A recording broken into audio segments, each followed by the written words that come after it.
असंभव और संभव। कहते हैं कि आशा पर संसार टिका है। यह सही तो है, पर आशा किसी ऐसी बात की ही की जानी चाहिए जो असंभव ना हो।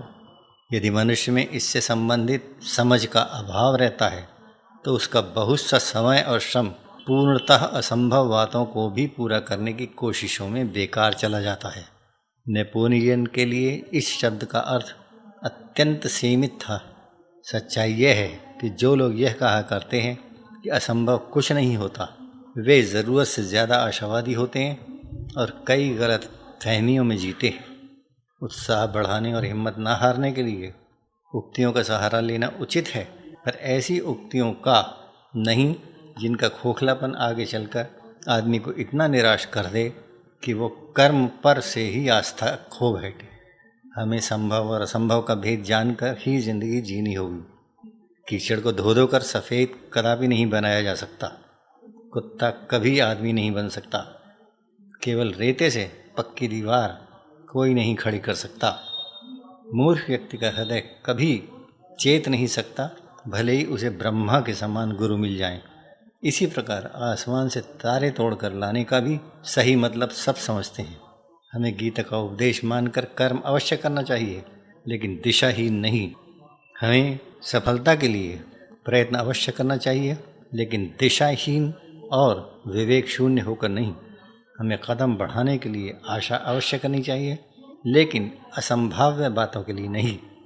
कोई उपकरण खराब हो जाने पर शुरू में बार बार सुधारा जाता है, लेकिन एक समय ऐसा आ जाता है जब उसके सुधरने की आशा नहीं रह जाती और तब हम मोह त्याग कर उसे फेंक देते हैं।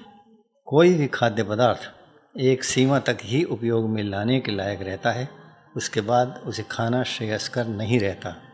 इसलिए उससे स्वयं को बचाना आवश्यक हो जाता है।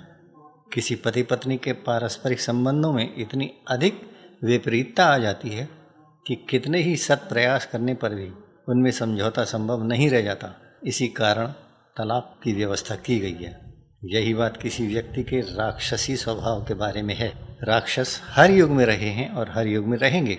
कहा जा सकता है कि उनके न सुधारे जा सकने में भी असंभव शब्द की सार्थकता निहित है। इससे यह निष्कर्ष निकलता है कि जहाँ तक किसी के सुधार की सीमाएं और हमारी क्षमताएं हैं, वहाँ तक हम व्यक्ति में सुधार अवश्य करें, लेकिन उसके बाद यह मानते हुए कि संसार में यदि पुण्यात्माओं का अस्तित्व है तो पापात्माएं भी अवश्यंभावी हैं।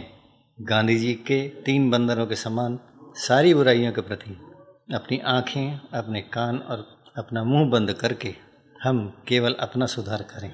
सकारात्मकता की स्थापना के लिए हमें नकारात्मकता से आच्छादित इस सत्य को स्वीकार करना ही पड़ेगा कि अच्छाइयों के साथ बुराइयों की सत्ता भी स्थायी है और कुछ बीमारियों का इलाज असंभव है।